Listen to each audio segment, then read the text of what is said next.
नमस्कार दोस्तों। आज हम पीएचडी कोर्स वर्क मैथमेटिक्स की क्लास में यूनिट 2 साइंटिफिक राइटिंग के बारे में बात करेंगे, जिसका शाब्दिक अर्थ होता है वैज्ञानिक लेखन। जिसके कंटेंट इस प्रकार से हैं। जिसके कंटेंट है मतलब इसमें जो पार्ट्स जिसके बारे में हम बात करेंगे वो इस प्रकार हैं। नाउ हम पहला टॉपिक हम लेते हैं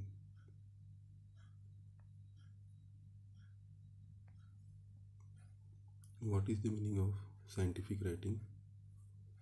Scientific writing is not just writing about science, it is the technical writing that scientists do to communicate their research to others, communicating the facts, figures, and methods used in research as well as the description of the results has to be precise. इसका अर्थ क्या हुआ? इसका अर्थ ये हुआ कि वैज्ञानिक लेखन केवल विज्ञान के बारे में लिखना नहीं है, यह तकनीकी लेखन है जो वैज्ञानिक अपने शोध को दूसरे तक पहुंचाने के लिए करते हैं। अनुसंधान में प्रयुक्त तथ्यों, आंकड़ों और विधियों के साथ साथ परिणामों के विवरण का संचार सटीक होना चाहिए। नेक्स्ट है characteristics of good scientific writing, अर्थात अच्छे वैज्ञानिक लेखन की विशेषताएं क्या क्या होनी चाहिए। तो मोस्ट इम्पॉर्टेंट कैरेक्टरिस्टिक्स क्या है? फर्स्ट है क्लियर, दूसरा है कॉन्साइज एंड तीसरा है कोहेसिव, अर्थात सबसे महत्वपूर्ण विशेषताएं क्या क्या हैं? स्पष्ट, संक्षिप्त और एकजुट। Other characteristics are as follows: first objective, दूसरा एक्यूरेट, तीसरा इजी टू रीड एंड चौथा ब्रीफ। अगर हिंदी में देखें तो इनकी अन्य विशेषताएं इस प्रकार से हैं: उद्देश्य, सटीक, पढ़ने में आसान और संक्षिप्त।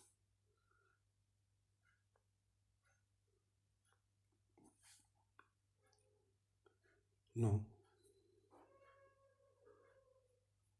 importance of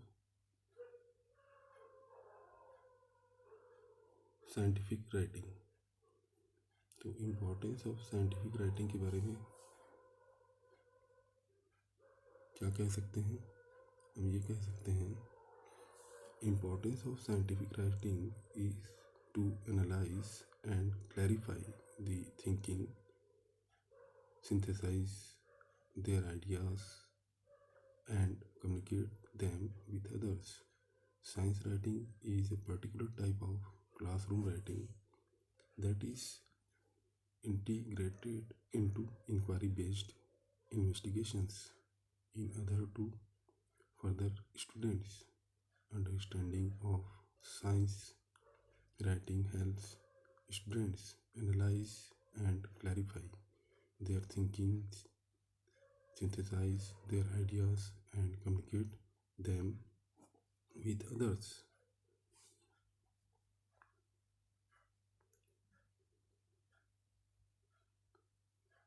Science writing supports the construction of new science understanding because it gives students the opportunity to articulate their thinking as they engage in the science practices during the investigation. अगर इसका हम Hindi meaning देखें तो कुछ इस तरीके से है। विज्ञान लेखन के महत्व क्या क्या होने चाहिए? वैज्ञानिक लेखन का महत्व सोच का विश्लेषण और स्पष्टीकरण करना, उनके विचारों को संश्लेषण करना और उन्हें दूसरों के साथ संवाद करना है। विज्ञान लेखन एक प्रकार का कक्षा लेखन है जिसे छात्रों की विज्ञान की समझ को आगे बढ़ाने के लिए पूछताछ आधारित जांच में एकीकृत किया जाता है। विज्ञान लेखन छात्रों को उनकी सोच का विश्लेषण और स्पष्ट करने, उनके विचारों को संश्लेषित करने और उन्हें दूसरों के साथ संवाद करने में मदद करता है। विज्ञान लेखन नई वैज्ञानिक समझ के निर्माण का समर्थन करता है, क्योंकि यह छात्रों को अपनी रुचि को स्पष्ट करने का अवसर देता है, क्योंकि वे एक जांच के दौरान विज्ञान प्रथाओं में संलग्न होते हैं। Now, how do you write an effective scientific prose? अर्थात विज्ञान लेखन का महत्व, या अपन कह सकते हैं विज्ञान लेखन के महत्व के बारे में तो अभी अपन देख चुके। अपन अब कह सकते हैं कि आप एक प्रभावी वैज्ञानिक प्रोज कैसे लिख सकते हैं। तो इसके लिए हम देखते हैं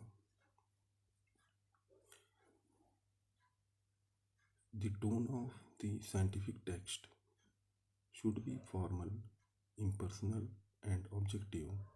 Only standard variety of language is used.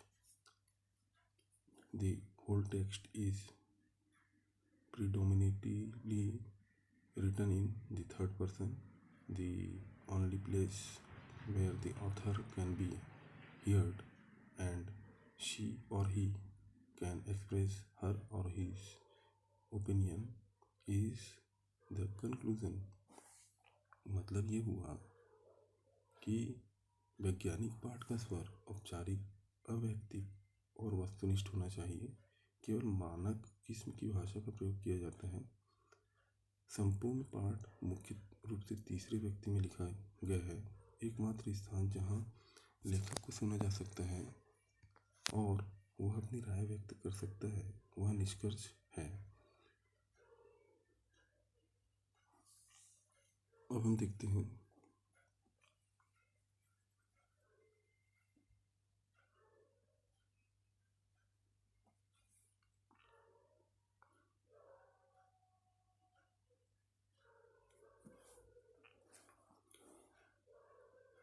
Effective word selection in scientific writing.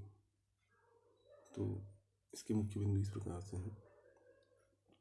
Word selection in scientific writing can be challenging for several reasons, है ना। कारण क्या क्या हो सकते हैं। फर्स्ट रीज़न जो है, first selection of a word in scientific writing requires that we consider the multiple characteristics of the word, having 16 characteristics in all, and some of these characteristics are unique to scientific discourse. Subsequent blog posting will discuss each of these characteristics individually. अर्थात वैज्ञानिक लेखन में शब्द चयन कई कारणों से चुनौतीपूर्ण हो सकता है।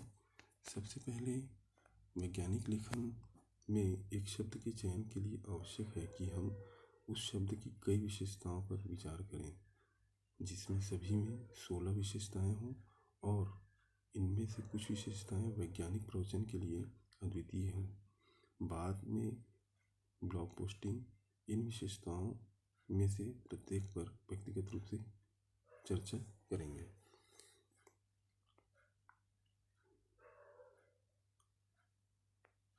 सेकंड जो रीज़न है वो है scientific writing requires that we choose our words with for greater semantic accuracy and precision than we are accustomed to using in ordinary non-scientific communication. Semantic accuracy and precision are two of the 16 characteristics that we must consider in word selection. अर्थात ये हुआ दूसरा वैज्ञानिक लेखन के लिए आवश्यक है कि हम सामान्य गैर वैज्ञानिक संचार में उपयोग करने के आदि होने की तुलना में कहीं अधिक अर्थपूर्ण सटीकता और सटीकता के साथ अपने शब्दों का चयन करें। शब्द चयन में शब्दार्थ, सटीकता और सटीकता 16 विशेषताओं में से 2 हैं जिन पर हमें विचार करना चाहिए।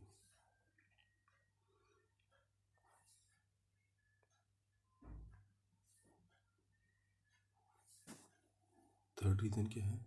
इन scientific writing we as writers must hold ourselves completely accountable for the intelligibility of our written text.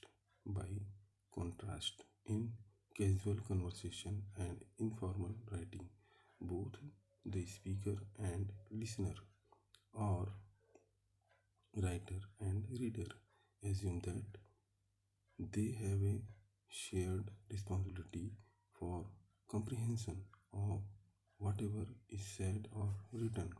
Of course, the readers of our scientific composition must use their analytic skills to understand our written text.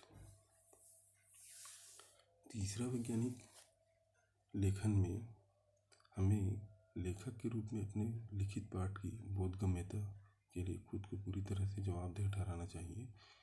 इसके विपरीत अनौपचारिक बातचीत और औपचारिक लेखन में वक्ता और श्रोता या लेखक और पाठक दोनों यह मानते हैं कि जो कुछ भी कहा या लिखा गया है उसे समझने के लिए उनकी एक साझा जिम्मेदारी है। बेशक हमारी वैज्ञानिक रचनाओं के पाठकों को हमारे लिखित पाठ को समझने के लिए अपने विश्लेषणात्मक कौशल का उपयोग करना चाहिए।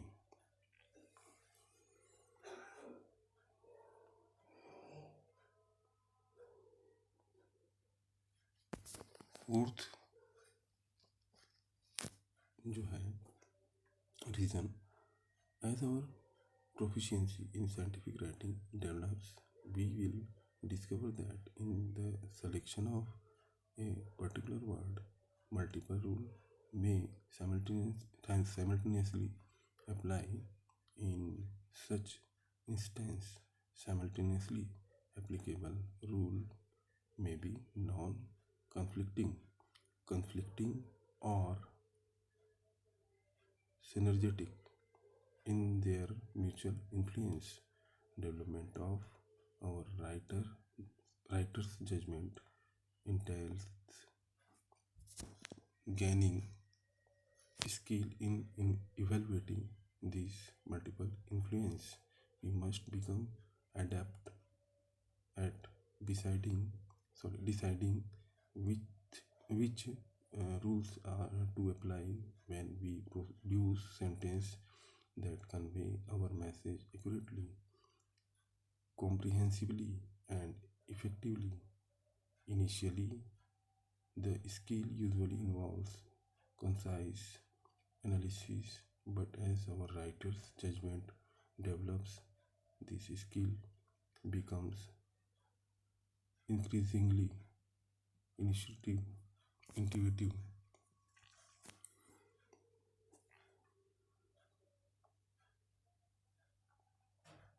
अर्थात चौथा कारण जो है, जैसे जैसे वैज्ञानिक लेखन में हमारी दक्षता विकसित होगी, हम पाएंगे कि किसी विशेष शब्द के चयन में एक साथ कई नियम लागू हो सकते हैं। ऐसे मामलों में एक साथ लागू होने वाले नियम परस्पर विरोधी या उनके पारस्परिक प्रभाव में सहक्रियात्मक हो सकते हैं। हमारे लेखन के निर्णय के विकास में इन पारस्परिक प्रभावों के मूल्यांकन में कौशल हासिल करना शामिल है। जब हम ऐसे वाक्य तैयार करते हैं जो हमारे संदेश को सटीक, बोधगम्य और प्रभावी ढंग से व्यक्त करते हैं, तो हमें यह तय करने में सक्षम होना चाहिए कि कौन से नियम लागू हों। प्रारंभ में हम कौशल में आमतौर पर सचेत विश्लेषण शामिल करते हैं, लेकिन जैसे जैसे हमारे लेखक का निर्णय विकसित होता है, यह कौशल तेजी से सहज हो जाता है।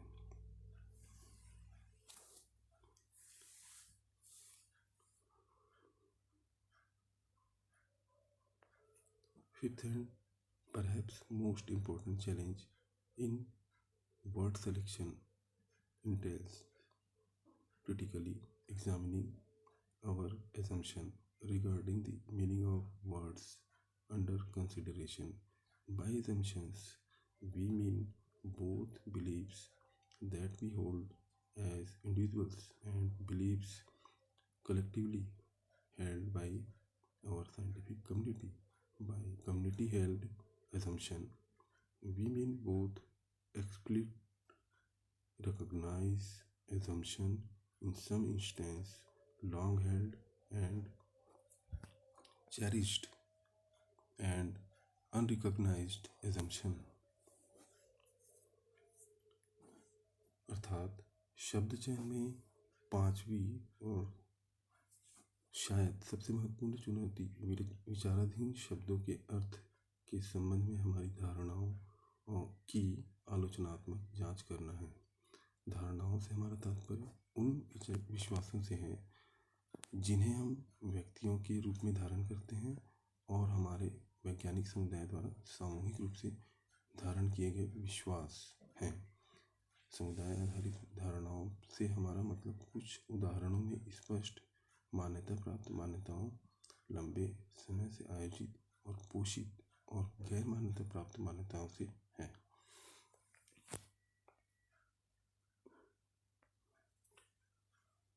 Now, word choice consideration. First, choice word that are semantically accurate. दूसरा, favor words that are appropriately precise. That is, among appropriate word option, favor words that have favor meaning over words that have a greater number of meanings. Favor third है favor formal words over less formal alternatives. Fourth, favor words and expression that are familiar to the health science community over words and expression unfamiliar to the community. Fifth, use positioning words and expression that convey an appropriate strength of claim. Six, be be cautious with the use of idiomatic expressions including idioms commonly used in healthcare and health science.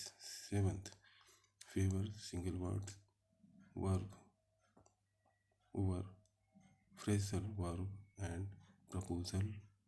prepositional verb.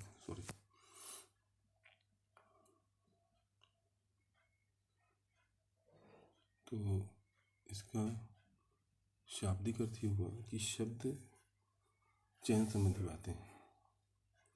पहला, ऐसे शब्द चुने जो शब्दार्थ की दृष्टि से सटीक हो। दूसरा, अनुकूल शब्द जो उचित रूप से सटीक हो, अर्थात उपयुक्त शब्द विकल्पों में से उन शब्दों को पसंद करें जिनके शब्दों की तुलना में कम अर्थ हैं, जिनके अधिक संख्या में अर्थ हैं। तीसरा, कम औपचारिक विकल्पों पर औपचारिक शब्दों का पक्ष लें। चौथा, समुदाय के लिए अपरिचित शब्दों और अभिव्यक्तियों पर स्वास्थ्य विज्ञान समुदाय से परिचित शब्दों और अभिव्यक्तियों का प्रश्न लें। पांचवा, स्थिति के शब्दों और अभिव्यक्तियों का प्रयोग करें जो दावे की उचित ताकत व्यक्त करते हैं। छठवां जो है, स्वास्थ्य देखभाल और स्वास्थ्य विज्ञान में आमतौर पर इस्तेमाल होने वाले मुहावरों सहित मुहावरेदार अभिव्यक्तियों के उपयोग से सावधान रहें। और सातवां है, वाक्यांश और पूर्वसर्गीय क्रियाओं पर एकल शब्द क्रियाओं का पक्ष लें।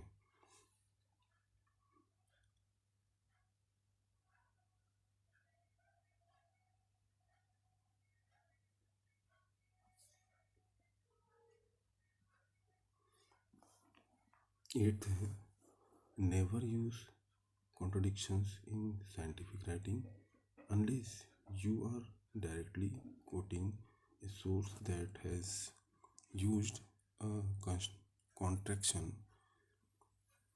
Ninth है, favor words that create a natural unaffected tone. 10th, where appropriate, favor the use of numbers over the use of non-numeric quantifiers. 11th, avoid culturally restricted vocabulary, especially words that identify writing as being quite casual. Example, colloquialism, slang or slang.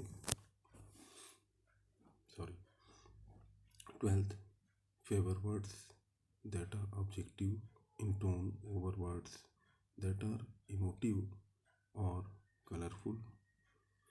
तो इसका शाब्दिक अर्थ ये हुआ कि वैज्ञानिक लेखन में कभी भी संकोचन का उपयोग न करें जब तक कि आप सीधे किसी ऐसे स्रोत को उद्धृत नहीं कर रहे हैं जिसने संकोचन का उपयोग किया है। 9th, ऐसे शब्दों का समर्थन करें जो एक प्राकृतिक अप्रभावी स्वर बनाते हैं। 10वां, जहां उपयुक्त हो गैर संख्यात्मक क्वांटिफायर के उपयोग पर संख्याओं के उपयोग का पक्ष लें। 11वां, सांस्कृतिक रूप से प्रतिबंधित शब्दावली से बचें, विशेष रूप से ऐसे शब्द जो लेखन को आकस्मिक जैसे बोलचाल कठबोली के रूप में पहचानते हैं।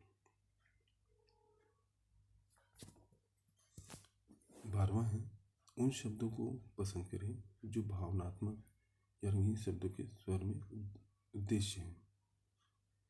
इस तरीके से आज की क्लास यहीं समाप्त करते हैं।